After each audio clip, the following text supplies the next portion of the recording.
अस्सलाम वालेकुम, मैं आपका बबलू लाहौरी भाई। आज रिव्यू करेंगे सैमसंग गलेक्सी A07 को। अब ये रिसेंटली लॉन्च हुआ है और सैमसंग ने इसमें एक ऐसा पत्ता खेला है, एक ऐसी हरकत कर दी है जिससे बायर बड़ा इसकी तरफ अट्रैक्ट हो रहा है। और काफ़ी डिमांड थी कि भाई ये बजट रेंज में आया है, सबसे कम प्राइस में कौमी हार्डवेयर दे दिया है, इसको चेक करें कैसा है। तो आज इसके बारे में हर चीज़ क्लियर करने वाला हूँ, क्या ये फ़ोन आपको लेना चाहिए या फिर नहीं। अब देखें, जो प्राइसिंग है ना सैमसंग गलेक्सी A07 की, आपको पता है कि सैमसंग एक चौधरी ब्रांड है और अपनी मर्ज़ी से प्राइसिंग करता है। उसको मार्केट कंपटीशन का कोई लेना देना नहीं है, उसकी अपनी मर्ज़ी है, जो दिल करे उसने प्राइस कर देनी है। अभी ये जो रिसेंट A07 आया ना, इसके अंदर जो प्राइसिंग है 3 वेरिएंट्स है। एक जो 4GB 64GB वाला बेस वेरिएंट है, इसकी जो प्राइस है ये है 27,500। ऑफलाइन मार्केट में आपको डिस्काउंट अच्छा मिल जाता है, इसमें 25,500 के आसपास ना इसकी प्राइसिंग चल रही है मार्केट में। और जो इसका 4128 वाला वेरिएंट है उसकी 32,500 प्राइस है और वो आपको कोई 30,000 रुपये के आसपास मिल जाता है। और उसके बाद एक 6128 वाला वेरिएंट है, वो 38,500 उसकी प्राइस है। वो मेरे ख्याल से काफ़ी ओवर वाली रेंज के अंदर चला जाता है।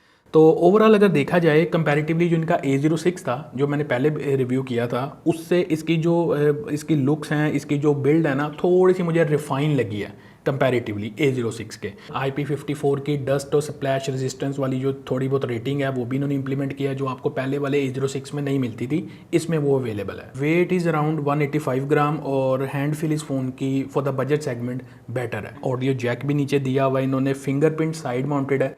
एनिमेशंस की वजह से मुझे स्लाइटली थोड़ा सा स्लोअर साइड पे लगा, बट एक्यूरेसी उसकी ठीक है। और जो एक मेजर इशू मुझे आ रहा था ना उसमें A06 में, वो था बायोमेट्रिक, ये जो बैंकिंग ऐप्स है।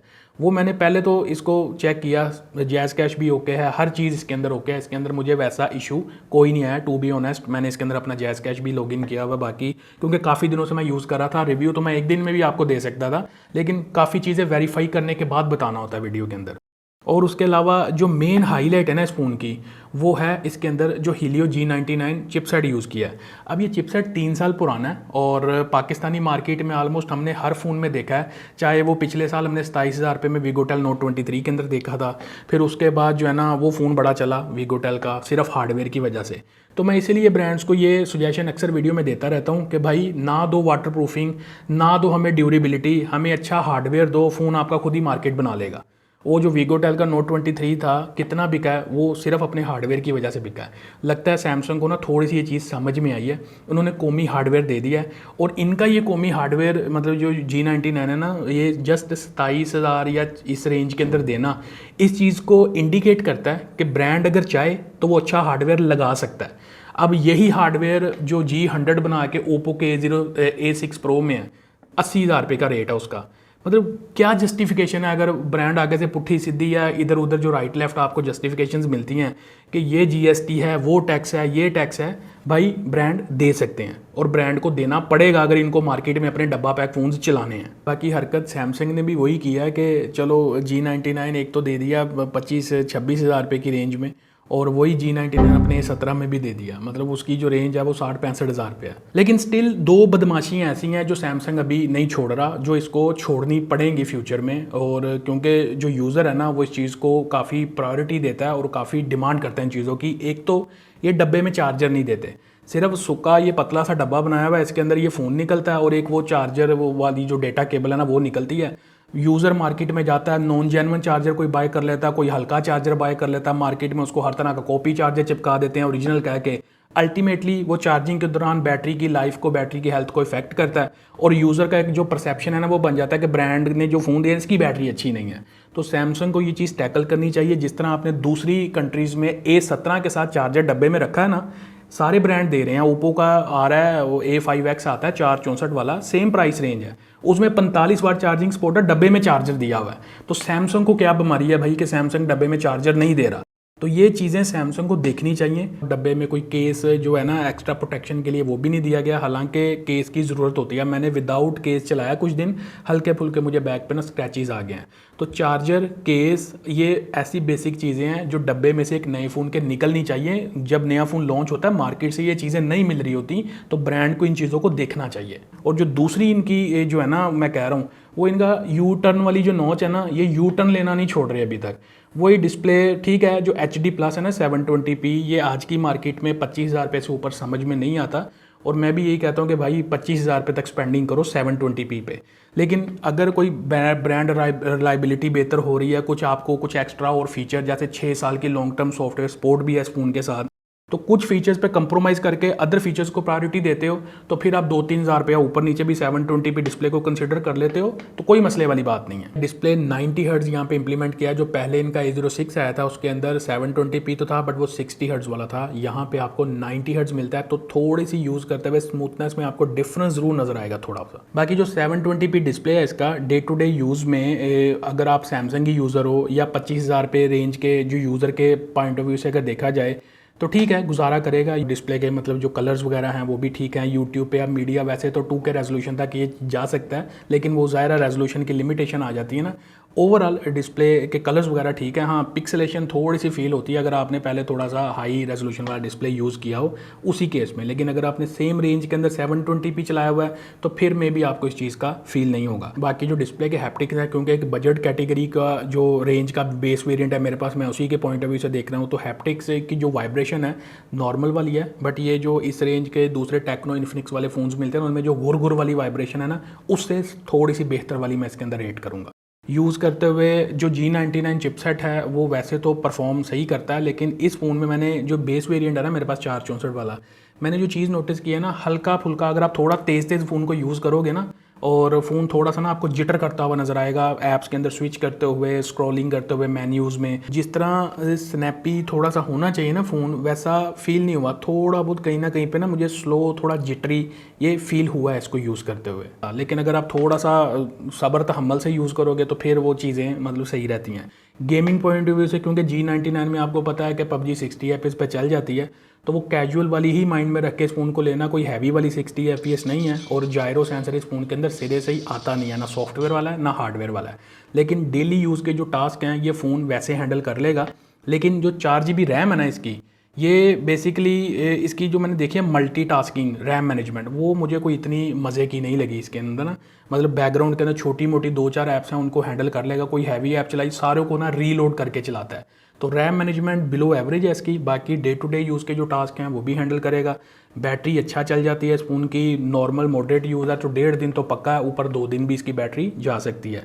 और चार्जर अगर आपने कोई अच्छी क्वालिटी का लिया हुआ है, सैमसंग का 25 वाट का लिया हुआ है, तो वो 1.5 घंटा लगा देता है इसको 0 to 100 करने में। सॉफ्टवेयर रिलायबिलिटी सैमसंग की काफ़ी बेटर रहती है, और इसमें उन्होंने जो है ना एक फुल फ्लैज अपनी जो One UI 7 है ना वो दिया, कोई कोर वर्जन नहीं है। इसके अंदर आपको उनके जो AI के फीचर्स नहीं बाय द वे इसके अंदर मिलते, जो सैमसंग की अपनी गैलेक्सी AI ज़ाहिर बजट रेंज है, वैसे भी जो दूसरे AI के फीचर्स मैंने देखे नहीं है इसके अंदर। सिक्योर फोल्डर वगैरह मिल जाता है, 6 साल की लॉन्ग टर्म सॉफ्टवेयर सपोर्ट है। आल्दो पुराना प्रोसेसर है 3 साल, आगे 6 साल की अपडेट्स कैसे हैंडल करेगा इसका नहीं पता, बट हाँ उन्होंने मेंशन किया है कि इसके साथ आपको मिल जाएंगी। तो software reliability, software security point of view से एक काफ़ी बेटर ऑप्शन है। और एक चीज़ का काफ़ी लोगों के माइंड में डाउट था, मुझे क्वेश्चंस भी आ रहे थे कि जो बेस वेरिएंट है 4 GB 64 GB, इसके अंदर UFS स्टोरेज है, eMMC है, कौन सी है?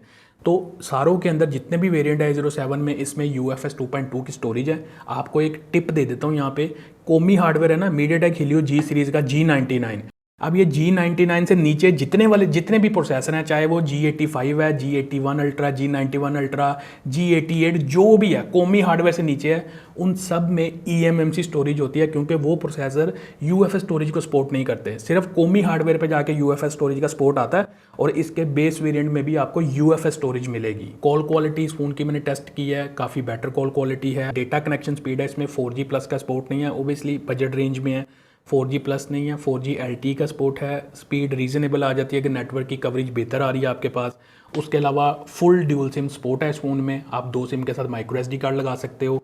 कॉल रिकॉर्डिंग नहीं है, आल्दो सैमसंग का अपना डायलर है इस फ़ोन के अंदर, कॉल रिकॉर्डिंग आप पाकिस्तानी वेरिएंट्स में नहीं कर सकते।